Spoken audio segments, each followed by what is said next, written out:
Lucas capítulo 2, versículo 10 ao 14. Diz assim: E o anjo lhes disse: Não temais, porque eis aqui vos trago novas de grande alegria, que será para todo o povo. Pois na cidade de Davi vos nasceu hoje o Salvador, que é Cristo o Senhor. E isso vos será por sinal: achareis o menino envolto em panos e deitado numa manjedoura. E no mesmo instante apareceu com o anjo uma multidão dos exércitos celestiais, louvando a Deus e dizendo: Glória a Deus nas alturas, paz na terra, boa vontade para com os homens. Amém. Tome seu assento.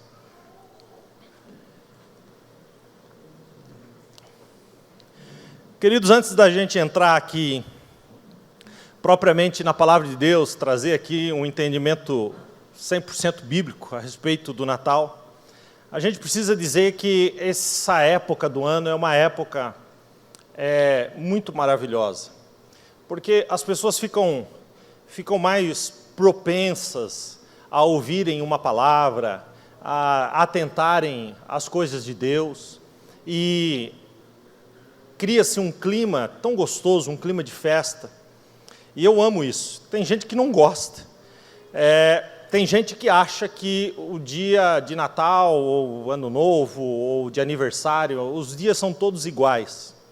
E Paulo, ele vai escrever a respeito disso. Ele vai falar em Romanos capítulo 14, ele escreve para explicar isso. Ele diz assim, no versículo 5, faz diferença entre dia e dia, mas outro julga iguais todos os dias. Cada um esteja inteiramente seguro em sua própria mente. O que Paulo está dizendo aqui, gente? Ele está dizendo, explicando exatamente isso, que para algumas pessoas existem dias que são diferentes, para outras não.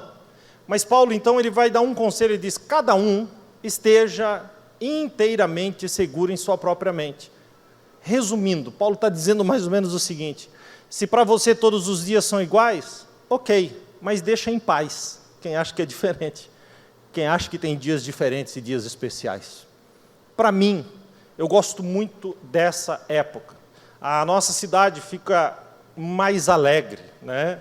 E esse ano aí tá linda, né? Linda, linda. Eu estou puxando seu saco aqui, Bruno. Tá linda, linda. Porque vocês sabem que o órgão responsável aqui pela decoração de Londrina é o CODEL, né? E o Bruno é o presidente do CODEL, está ali sentado. Ele congrega aqui com a gente, junto com a Deise. E eu gosto disso. Ouvi no Lago Igapó o Rodolfo Abrantes cantando: Um menino nos nasceu, um filho se nos deu. Cada um pensa o que quer. Eu fico muito feliz. Eu gosto disso. Pastor, é que dia 25 de dezembro não é o dia que Jesus nasceu. Acertou. Quase que eu vou fazer igual aquele meme. Acertou, miserável. Acertou. Não foi em dezembro, não tinha como ser. Augusto César jamais faria um recenseamento. O recenseamento era uma contagem do povo. E foi feita naquele momento e fez com que todos os moradores se deslocassem até Belém para essa contagem. Augusto César jamais faria isso no inverno. A gente também sabe que os pastores não estariam no campo no inverno com seus rebanhos. Então, alguém diz aí que pode ser que seja em abril, provavelmente na época da Páscoa também. Outros dizem que pode ter sido em setembro. De fato ou de modos que dezembro, de fato, não é o dia certo para isso. Mas a grande realidade, alguém diz: isso aí é uma festa pagã e tal. Eu prefiro ficar com Paulo, que pregava a tempo e fora de tempo. E num momento como esse, onde o mundo inteiro fala a respeito do nascimento de Jesus, eu não vou falar de Jesus? Então, à medida que eu for pregando aqui, talvez você vá concordar comigo. Eu só preciso, antes de pregar, fazer aqui, ou trazer aqui, a figura central do Natal, em detrimento daquela que é a lenda, né? Eu vou fazer aqui rapidamente um Jesus versus Papai Noel, para ver quem ganha no final. Queridos, Quando a gente vê esta figura do Papai Noel, e eu poderia trazer aqui, já fiz isso outros anos, toda a história, de onde veio, como surgiu, enfim, mas a gente percebe que, independente se for o Papai Noel, ou se na Páscoa é o Coelhinho da Páscoa, ou em outras épocas, sempre haverá uma tentativa de tirar do centro aquele que tem que estar no centro. Mesmo que isso seja feito de forma sutil, a gente precisa cuidar com isso. Quando Paulo vai escrever em 1 Timóteo 4:7, ele diz assim, rejeita lendas pagãs e tolas.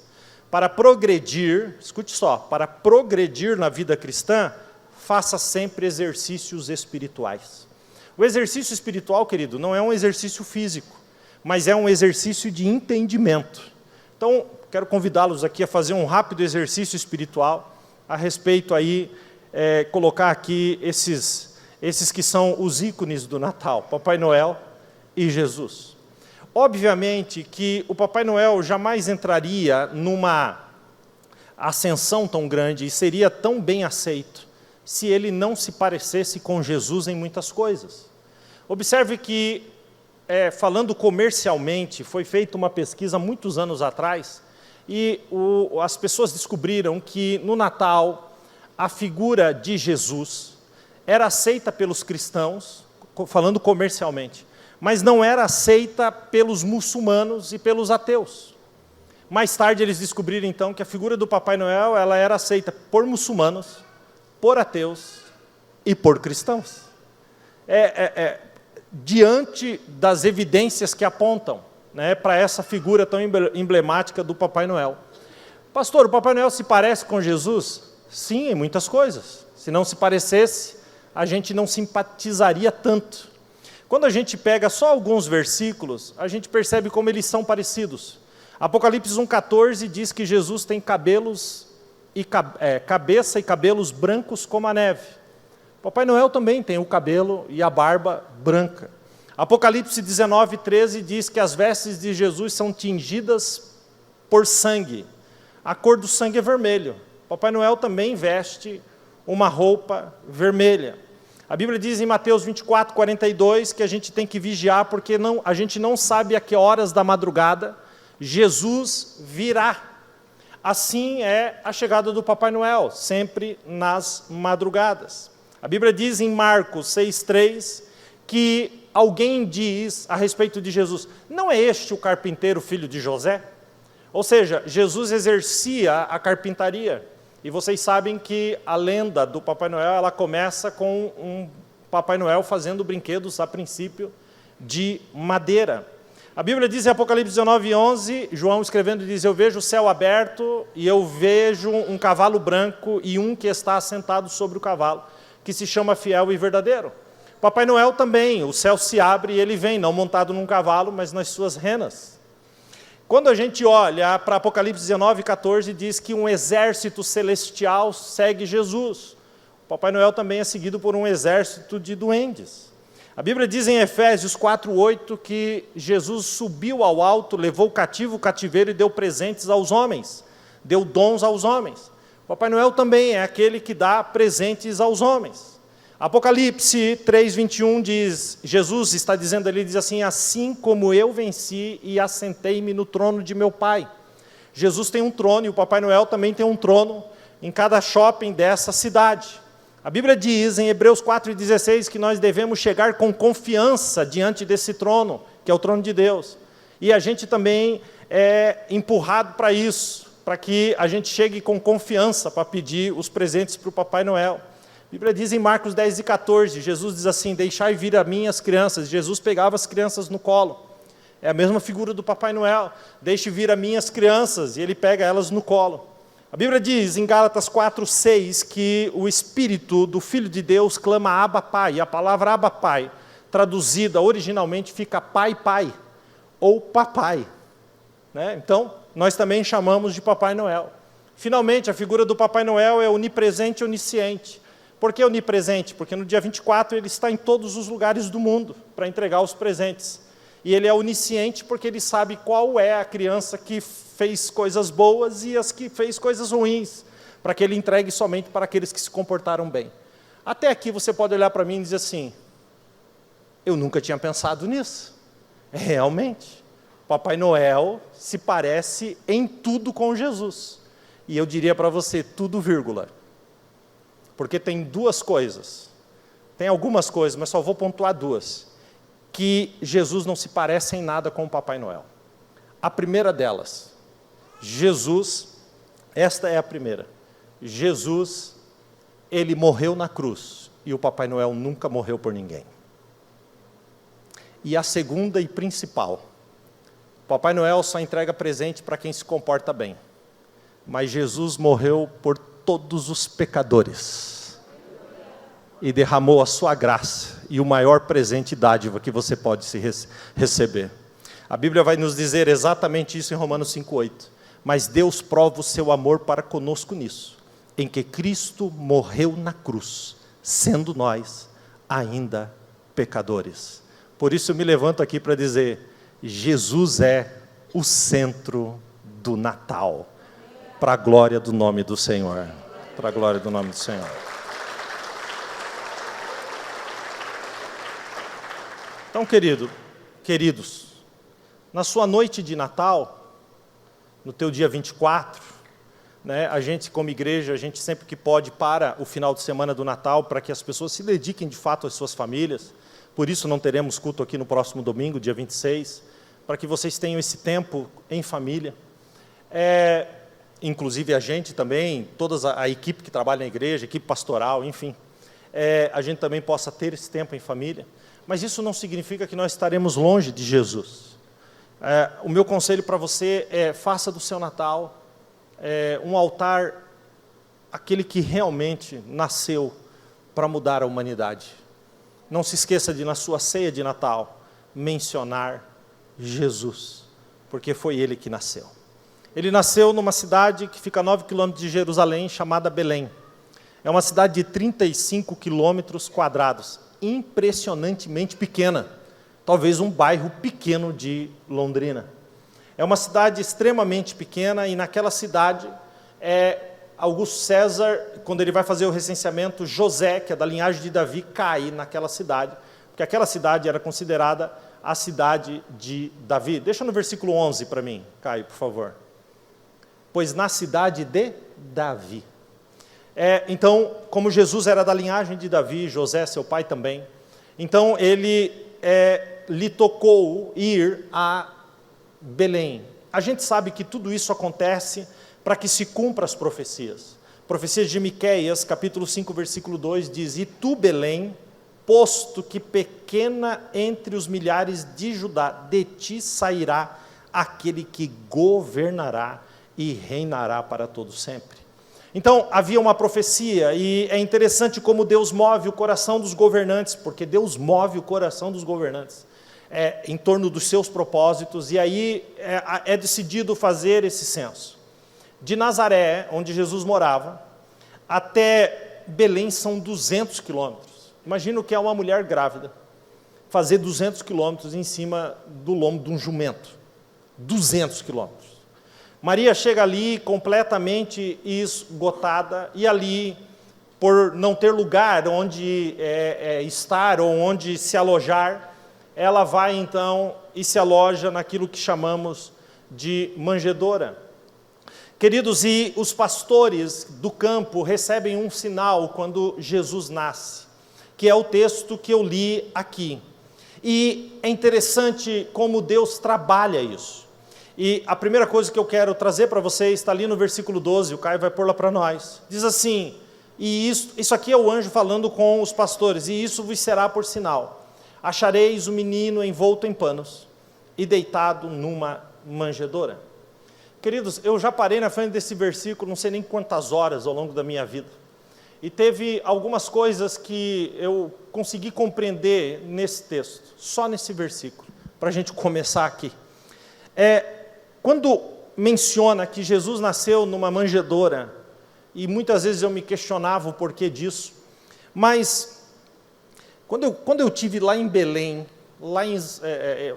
numa viagem que nós fizemos a Israel uns anos atrás, quando eu estive em Belém, nós fomos levados até o lugar que marca o nascimento de Jesus, dentro de um lugar muito pesado no sentido de idolatria, por todas as outras coisas que envolvem esse tema.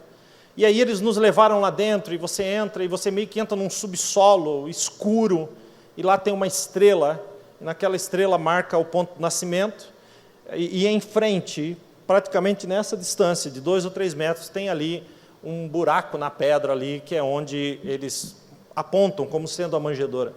E eu entrei naquele lugar, eu achei legal, bacana ter conhecido o lugar, mas aquilo não foi uma experiência que ministrou alguma coisa ao meu coração, aquele lugar.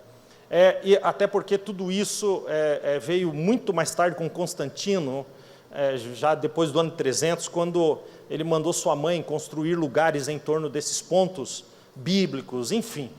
Aquilo ali é um lugar, um suposto lugar. Mas quando a gente sai dali, e a gente está na rua de Belém, indo para o ônibus, para ir para o campo dos pastores, e a gente está descendo a rua assim, e aí, na calçada, eu vi um menino segurando um cordeirinho. E quando eu vi aquele menino segurando um cordeirinho, você vê, uma coisa não tem nada a ver com a outra, mas nós estávamos ali falando do nascimento de Jesus, então aquilo estava no meu subconsciente ali, e quando eu vi o menino segurando o cordeirinho, eu lembrei desse versículo. E eu tive a primeira resposta: por que Jesus nasceu numa manjedoura? Porque na manjedoura nasciam os cordeirinhos. Não podia ser diferente. Jesus nasceu numa manjedoura porque ele não era, ele era essa figura do Cordeiro de Deus. Quando João Batista vê ele a primeira vez, João Batista diz: eis aí o Cordeiro de Deus, que tira o pecado do mundo. Queridos, isso é nítido. Ele nasceu numa manjedoura, porque numa manjedoura estava nascendo o Cordeiro de Deus, que tira o pecado do mundo. Mas isso não era suficiente. O versículo diz: achareis o menino envolto em panos. Então a gente entrou dentro de um ônibus e foi lá no campo dos pastores, que é muito próximo. E quando a gente chega lá no campo dos pastores, eu descubro algumas coisas ali. A primeira delas, eu descubro que a manjedoura não é um estábulo, como é feito aqui no Brasil, de madeira, e para guardar os animais. Não. A manjedoura são cavidades na rocha, como se fosse uma espécie de caverna, mas não tem muita profundidade, no máximo de 15 metros de profundidade, e muito baixo. Algo em torno de 1,80 m de altura, muito baixo. É até esquisito entrar, porque dá uma certa fobia. É baixo e meio profundo. E aquilo ali é a manjedoura. Os pastores cuidam dos seus rebanhos no campo, e à noite, 3, 4, 5 pastores aglomeram todo o seu rebanho. E se cada pastor cuida de, em média, 70 ali, ovelhas e cordeiros, enfim, quando eles se juntam, vira mais de 500, e mistura o rebanho. E eles entram dentro daquela espécie de manjedoura e guardam o rebanho ali, que ali é mais fácil de cuidar. E eles se colocam na porta. E a nossa pergunta é uma pergunta simples para o nosso guia: como é que faz para separar depois essa mistureira que vira? Como é que vocês fazem para desfazer a mistura depois? E aí o guia nos surpreende dizendo que, quando o dia amanhece, chega o primeiro guia na porta da caverna, e ele, na porta dessa manjedoura, e o primeiro pastor, melhor dizendo, chega na porta dessa manjedoura, e ele então começa a chamar os seus cordeirinhos, as suas ovelhas, e só sai para fora aqueles que são dele, porque eles conhecem a voz do seu pastor. E depois vem o segundo, e depois vem o terceiro, e depois vem o quarto, porque eles não confundem a voz do pastor. Por isso Jesus disse que as ovelhas não confundem a sua voz. A segunda coisa, queridos, que eu acho tremendo aqui nesse texto, agora para falar, é que está escrito aí: achareis o menino envolto em panos. E ali foi desvendado esse mistério para nós. O que acontece é que esses pastores, quando a criação nasce um filhote de cordeiro, o pastor chega e ele então pega e examina aquele animal. E ele examina aquele animal 100%. E quando muito raramente encontra um animal sem nenhum defeito, sem nenhuma mancha, eu estou falando daquela época, sem nenhuma mancha, então o pastor cuidadosamente pega aquela criação ali, e ele enrola em panos, e ele leva ao seu senhor e apresenta. O seu senhor examina de novo, e percebendo que trata-se de um cordeiro sem mancha, sem defeito, então ele manda o pastor cuidar, criar e preparar para ser sacrificado ao Senhor, como o melhor do seu rebanho. Quando a Bíblia diz aí, que o anjo diz, achareis o menino envolto em panos, é uma referência a isso.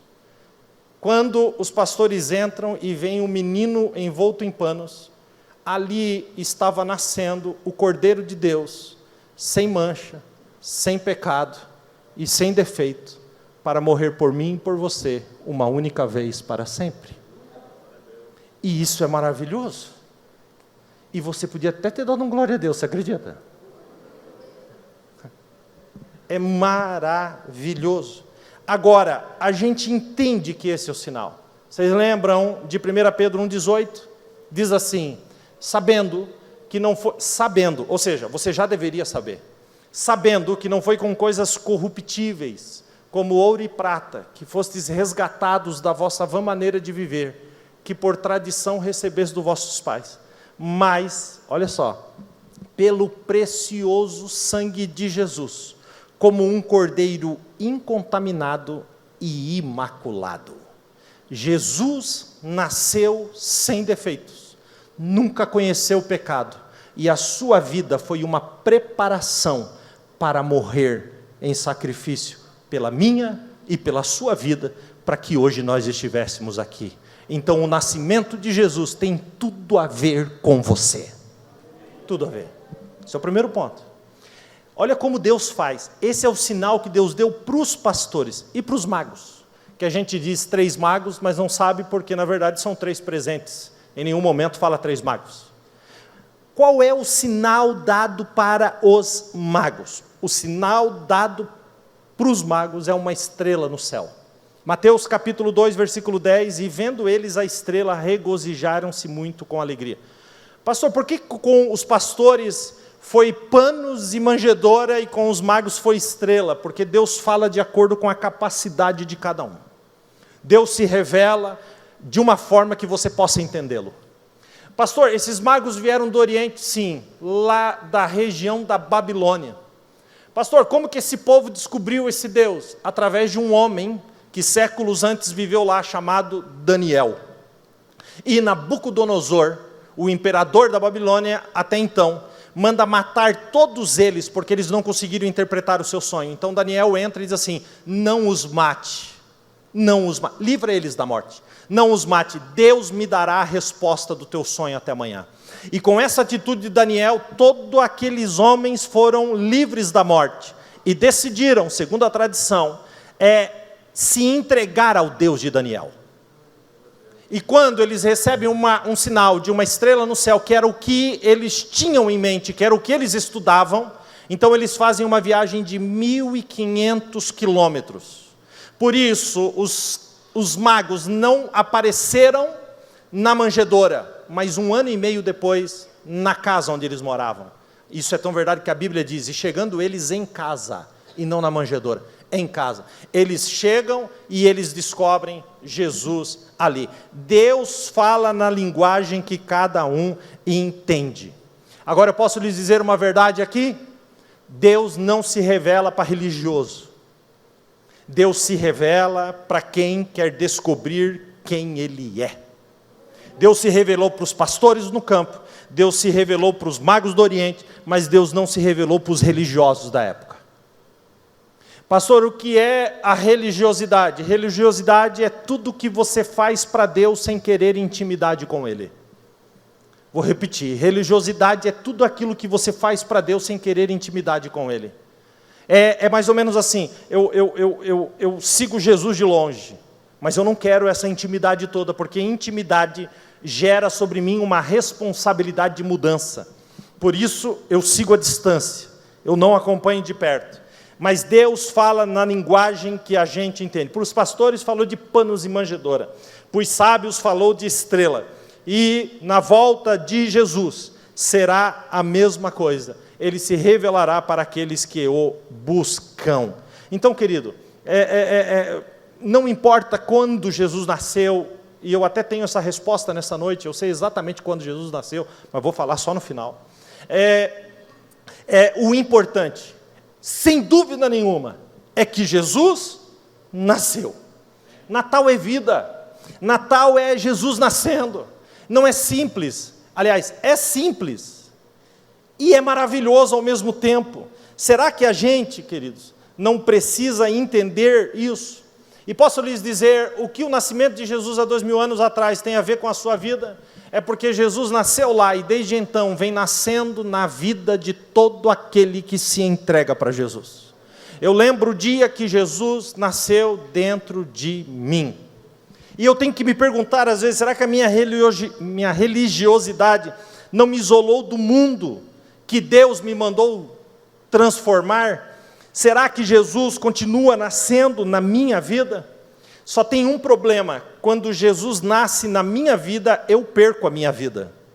Por isso que Paulo, entendendo isso, ele diz assim: vivo não mais eu, mas Cristo, agora que nasceu, vive em mim. Quando Jesus nasce, é Ele que passa a viver. E tem tanta gente que se prende a tantas festas, a tantas coisas a respeito do Natal. As pessoas às vezes me abordam: ah, pastor, você está ligado que isso aí é a festa do Deus Sol, do Deus invicto, que é o Deus Sol. Ah, pastor, você está ligado, como é que é esse negócio de árvore de Natal, querido, eu não quero nem saber. Só quero lhe dizer uma coisa: quem criou o sol? Quem criou a árvore? A gente dá muita coisa para o diabo, vamos parar com isso. Jesus é o sol da justiça. E eu não estou aqui para comemorar festa pagã nenhuma, mas eu estou aqui para dizer para quem quiser ouvir: Jesus nasceu, Jesus nasceu, Jesus nasceu. Nos prendemos a tantas coisas. Sabe como é que Martinho Lutero ensinava as crianças a respeito do Natal? Com bonequinhos de palha. O que Martinho Lutero queria era falar de Jesus. Quando, na verdade, ele nasceu, importa quando ele nasceu para você. Então, cuidado, gente, para não discutir a respeito de algumas coisas ou discussões bobas. Se a sua casa é um lugar de bênção, isso é que importa. Posso lhe falar um negócio a respeito do Natal? Você quer saber se Jesus nasceu lá na sua casa? É quando o perdão é maior do que o peru. Quando o respeito é mais importante do que aquela que não é de Deus, aquela horrível maionese com maçã. Vou dizer uma coisa aqui, hein? Vou liberar uma palavra: maionese com maçã não é de Deus. Ai, meu Deus do céu. Aproveita que estamos aqui nesse ambiente profético e já diz para quem está do seu lado: salpicão com, como é que é o nome daquilo? Uva passa também não é. Não sei o que acontece. No dia de Natal, você põe uma colher de maionese na boca, vem um pedaço de maçã. Jesus. Quem está comigo diz amém. Quem gosta de maionese com maçã, se manifeste. Encontrei vocês. Disse. Segura, Jesus.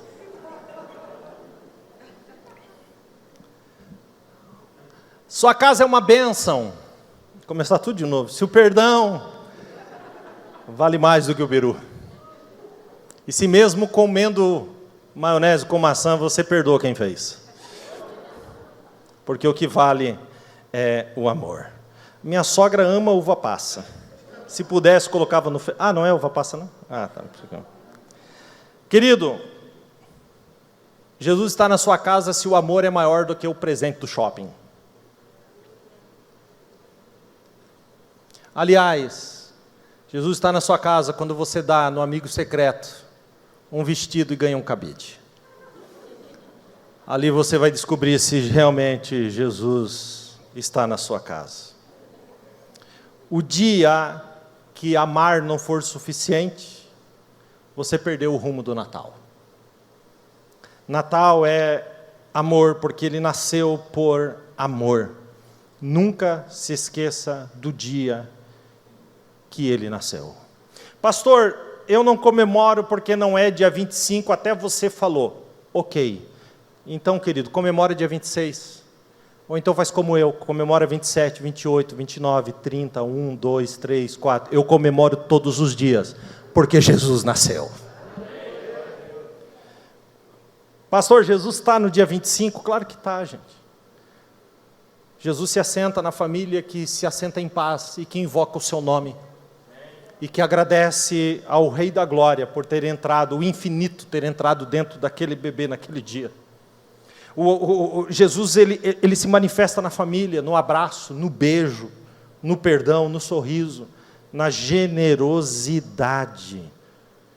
Pastor, Natal é o quê? Natal é dia de alegria, porque Deus se fez homem, porque o infinito Deus encarnou entre nós. João 1,14, o verbo se fez carne e habitou entre nós, e vimos a sua glória cheio de graça e de verdade. Ele viveu entre nós, gente.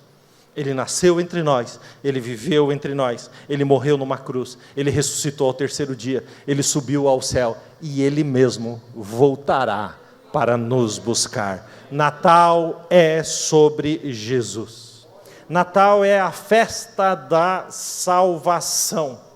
É o prometido desde a eternidade, que nasceu na plenitude do tempo. Nasceu para ser o Rei da Glória. Nasceu para ser o Salvador do mundo. O seu nascimento foi celebrado pelos anjos. Põe ali no versículo 13, Caio, para mim, por favor. E no mesmo instante, apareceu com os anjos uma multidão de exércitos celestiais, louvando a Deus e dizendo: glória a Deus nas alturas, paz na terra, boa vontade para com os homens. Observe esse versículo. Põe no seguinte aí, no 14, por favor. Glória a Deus nas alturas, paz na terra, boa vontade para com os homens. Gente, isso aqui é o segredo do Natal. O segredo do Natal é dar glória a Deus nas alturas. Porque toda vez que eu dou glória a Deus nas alturas, o que acontece? Paz na terra. Paz na terra. E se tem paz na terra, boa vontade para com os homens. Então, na noite de Natal, não só na noite de Natal, que todos os dias na sua casa, você dê glória a Deus nas alturas, porque dando glória a Deus nas alturas, haverá paz na sua casa, haverá paz na terra. E se tem paz na sua casa, tem boa vontade para com os homens. Vamos juntos? Glória a Deus nas alturas, paz na terra, boa vontade para com os homens? Vamos lá. Glória a Deus nas alturas. Paz na terra, boa vontade para com os homens. Que lindo. Que lindo. Volta no versículo 10, por favor. Olha o que o anjo diz para os pastores: não temais, porque eis aqui vos trago novas de grande alegria, que será para todo o povo. Põe mais um aí, o 11. Pois na cidade de Davi vos nasceu hoje o Salvador, que é Cristo o Senhor. Queridos, o anjo diz assim: não precisa ter medo. A gente tem medo que Jesus nasça dentro de nós, porque o que será dos nossos relacionamentos, o que será das nossas conexões, o que as pessoas vão dizer a respeito de nós. O anjo está dizendo: não precisa ter medo. Na cidade de Davi vos nasceu o Salvador, que é Cristo o Senhor. Posso lhes dizer, Cristo o Senhor. Vos nasceu hoje o Salvador, que é Cristo o Senhor. A maior necessidade do homem, gente, não é dinheiro, nem conforto, nem sucesso. A maior necessidade do homem é a salvação. E a salvação não é obra das suas mãos. A salvação é uma obra generosa de Deus. Então, queridos, cada um faz o Natal que quer. Cada um faz o Natal que quer. Mas para mim, o Natal não é festa de consumismo. O Natal é uma festa de boas novas, porque o Salvador está conosco. Jesus nasceu. Mateus 1:23 diz assim: eis que a virgem conceberá e dará luz a um filho, e chamá-lo-ão pelo nome de Emanuel, que traduzido quer dizer Deus conosco. Ou como a canção que cantamos lá de Isaías 9:6, porque um menino nos nasceu, um filho se nos deu, e o principado está sobre os seus ombros, e chamará o seu nome Maravilhoso, Conselheiro, Deus forte, Pai da eternidade e Príncipe da paz. Glória a Deus nas alturas, paz na terra, boa vontade para com os homens. Só porque Jesus nasceu eu tenho paz na alma. Só porque Jesus nasceu me assentarei em paz e falarei que Ele nasceu, e a glória será dada ao seu santo nome. Queridos, eu não vou me alongar, mas baseado nos textos a respeito do nascimento de Jesus, a gente vê 5 tipos de reação em relação ao Natal. O primeiro tipo de reação, e aí você se identifique aí, como você reage ao Natal? O primeiro tipo de reação é a indiferença. Belém não tinha lugar para ele, porque por causa do comércio, por causa do lucro do recenseamento que trazia esse povo todo, fez com que todas as pessoas só olhassem para ele. Muitos nessa geração são tão materialistas que só conseguem olhar para o ter e não pensam no ser. Buscam a bênção de Deus, mas não buscam o Deus da bênção. Não tem tempo nas suas agendas humanas para Jesus que nasceu entre nós. Muita gente reage com total indiferença ao nascimento de Jesus. Segunda reação, ódio. E talvez você diga assim, não, essa palavra não combina comigo. Mas observe, olhe com essas lentes. Quando Herodes fica sabendo pelos magos que Jesus tinha nascido, ele mandou matar todos os meninos de 2 anos para baixo. E esse Herodes, gente, era um cara tão psicopata pelo poder e pelo trono, que um dia ele estava andando dentro da casa dele, e ele olhou para a mulher, a Mariana, e disse assim, quer saber de uma coisa? Eu estou achando que Mariana me olhou esquisito, ela está querendo o meu trono. Mandou matar a mulher. Outro dia ele estava andando dentro de casa, quem que ele encontra? A sogra. Não pensou 2 vezes, mandou matar a sogra. Outro dia ele estava dentro de casa e viu os filhos crescendo, e ele pensou, eles vão crescer e vão tomar meu trono. Mandou matar os filhos. Só sobrou a mãe. Adivinha o que ele fez com a mãe? Mandou matar também. Por quê? Porque ele era louco pelo trono. Aí esse cara recebe uma visita de alguns homens vindo do Oriente, e esses homens chegam e olham para eles assim, a gente veio aqui atrás do rei que nasceu, e que é rei dos reis. Herodes falou, Kuma? Matei minha mãe, matei minha mulher, matei meus filhos, matei minha sogra, não sobrou ninguém. Agora você vem me dizer que nasceu um rei? Acha e conta para mim. Qual era o problema de Herodes? Não dou o meu trono para ninguém. Qual é o problema dos que reagem dessa forma ao Natal? Pessoas que não dão o trono do seu coração para Jesus. Eu mando matar, mas no trono da minha vida quem manda sou eu. Ninguém mexe comigo, nem Jesus. Pois eu quero lhe fazer um amoroso convite. Desça de cabeça baixa, se lance nos pés dele e diga, se assente no trono da minha vida e reine sobre tudo aquilo que eu fizer.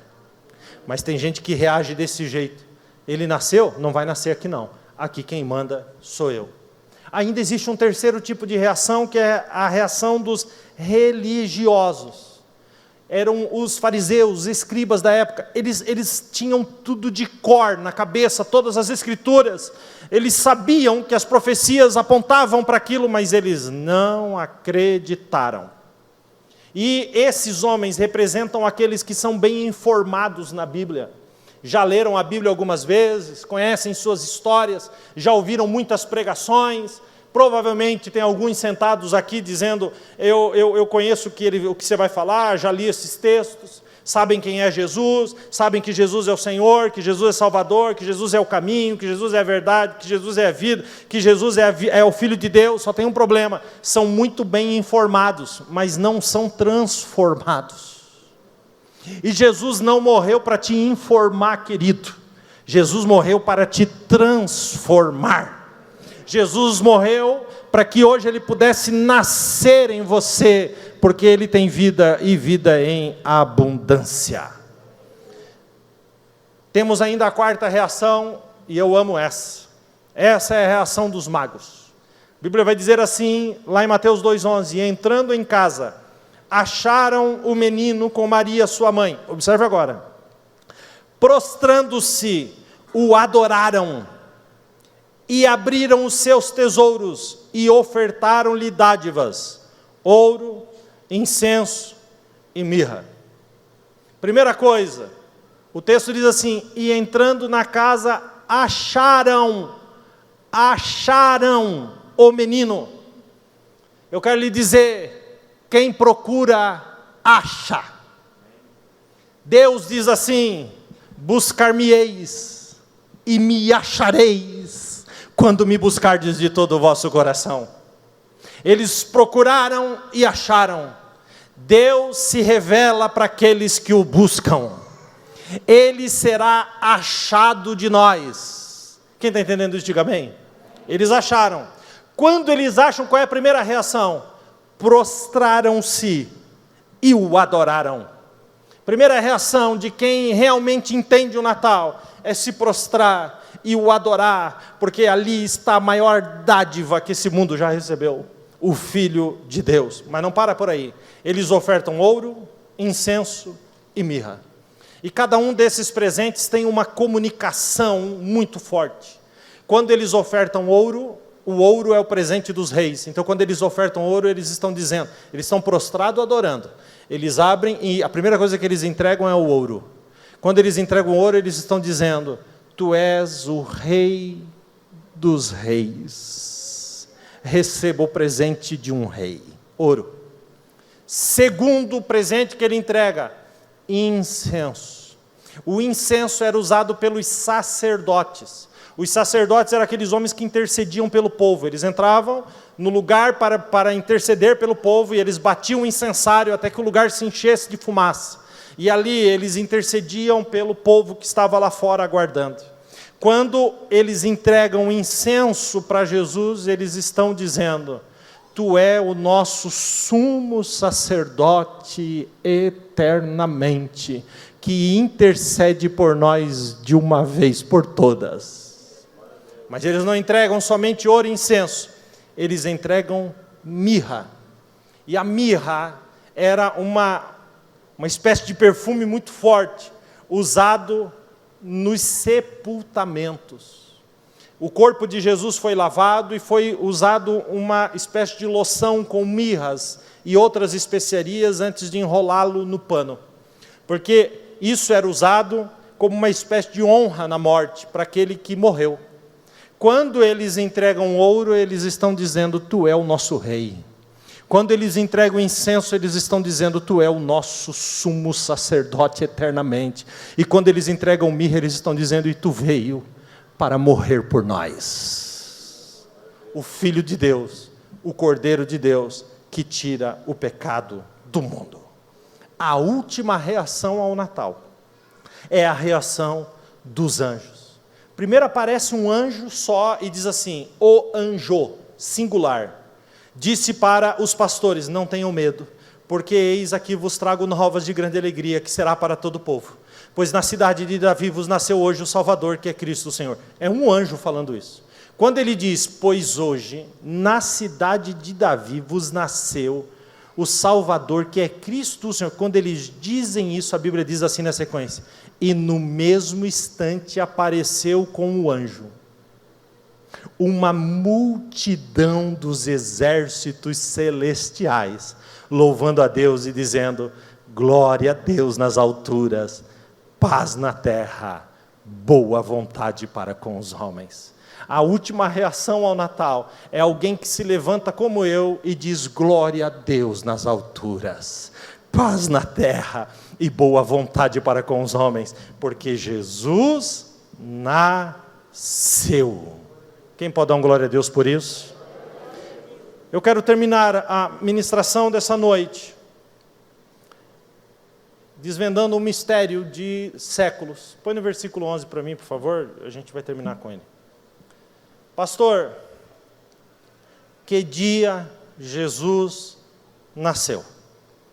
Queridos, quando a gente olha para a Bíblia, a gente vê um Deus que permitiu que as datas fossem escritas uma após uma. Quando você lê o livro, alguns livros do Velho Testamento, como por exemplo o livro de Neemias, ali na Bíblia conta que ano foi, que mês que aconteceu e que dia do mês que aconteceu.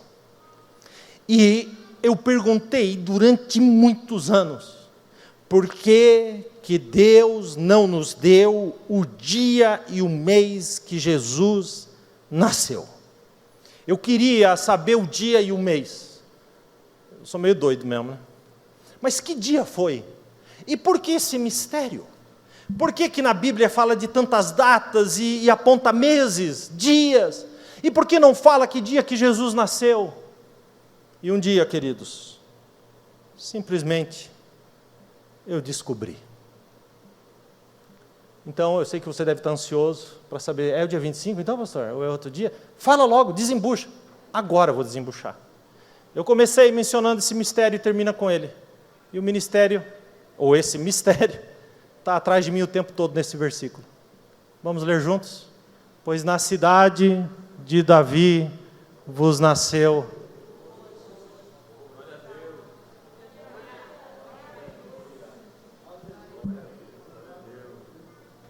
O dia é hoje.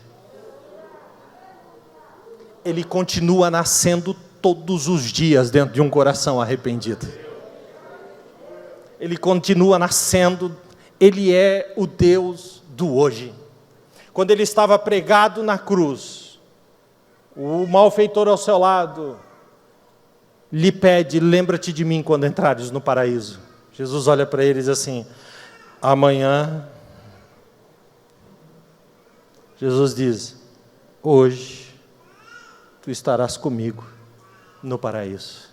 O escritor aos Hebreus diz assim: antes exortai-vos uns aos outros no tempo que se chama hoje. Quando a gente olha no Velho Testamento, Faraó é uma figura de Satanás. E num dos textos em que Moisés vai pedir que ele deixe o povo ir, o povo de Deus, Moisés chega diante de Faraó e diz assim: deixa, em nome de Deus, ele diz: deixa o meu povo ir. Faraó olha para ele e diz assim, está escrito na palavra: amanhã. A palavra preferida do diabo é amanhã. Não precisa ser hoje, amanhã. Não, amanhã, amanhã, amanhã, amanhã. Só que contra um diabo que prega o amanhã, se levanta um Cristo que prega o hoje. Deus diz: hoje, se ouvirdes a voz do Espírito, não endureçais o coração. Querido, Jesus nasceu hoje. Ele nasceu. Eu quero que você fique de pé, eu vou fazer uma oração.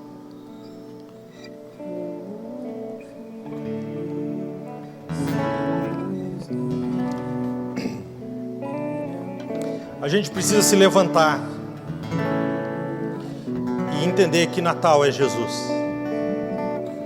Jesus nasceu. Na cidade de Davi vos nasceu hoje o Salvador, que é Cristo, o Senhor. A sua reação deveria ser: glória a Deus nas alturas, paz na terra, boa vontade para com os homens. Eu não sei como é que você encara esse assunto, mas não tem como escapar desses 5 pontos que te disse. Você pode ser um grande indiferente a isso. Ou você pode simplesmente ser aquele que não libera o trono da sua vida para Ele. Jesus, se quiser, senta aqui num pedacinho, mas quem manda aqui sou eu, viu? Deixa que eu mando. Ou talvez você encare de forma religiosa. Ah, pastor, eu tenho uma vida de igreja, eu já vi tantas pregações, e vi peças, e vi filmes, e vi tantas coisas. Eu sei tudo sobre isso. Mas isso muda alguma coisa na sua vida? Não. Então você não passa de um religioso bem informado. Mas nunca será um filho transformado. Ou você pode nessa noite se juntar a mim e nós nos juntarmos àqueles homens que reconheceram que Ele era rei, intercessor e morreu por nós. E finalmente nós podemos dizer e dar glória a Deus nas alturas e sentir a paz na terra. Queridos, que assunto precioso. Em 1993,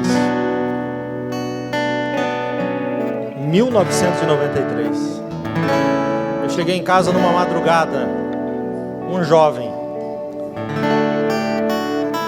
e quando eu entrei dentro de casa, vindo da noite, completamente perdido e com uma única certeza: a minha vida será uma vida de destruição. Naquela noite, a minha mãe estava ali, eu já contei isso algumas vezes. Ela estava me esperando e ela disse: eu vou orar por você. E eu estava doidão. Eu deitei na cama e ela começou a orar no pé da cama. E à medida que ela foi orando, aquilo foi mexendo dentro de mim. A manjedoura, gente, é dentro de um buraco na pedra. E Jesus nasceu lá dentro daquele buraco na pedra. Aquele dia o meu coração estava empedrado para as coisas de Deus. Mas quando ela começou a orar, eu senti que alguma coisa se mexeu lá dentro. Era Ele. Naquela noite Ele nasceu na minha vida. E aquele buraco escuro, empedrado, viveu a profecia de Ezequiel que disse: eu tirarei de vós um coração de pedra e vos darei um coração sensível. A pedra, a manjedoura fria foi arrancada de mim, mas Jesus ficou. Ele nasceu em mim. Oh, que coisa preciosa. Ah, quando Ele nasce. Quem aqui lembra o dia que Jesus nasceu dentro de você? Você lembra? Não, você não lembra. Se você tivesse lembrado, você tinha feito assim: glória a Deus nas alturas, paz na terra, boa vontade para com os homens. Minha vida foi transformada. E olha que lá se vão quase 30 anos. Eu estou nessa. E faço como Paulo: gastarei, deixarei gastar a minha vida. Queridos, eu vou...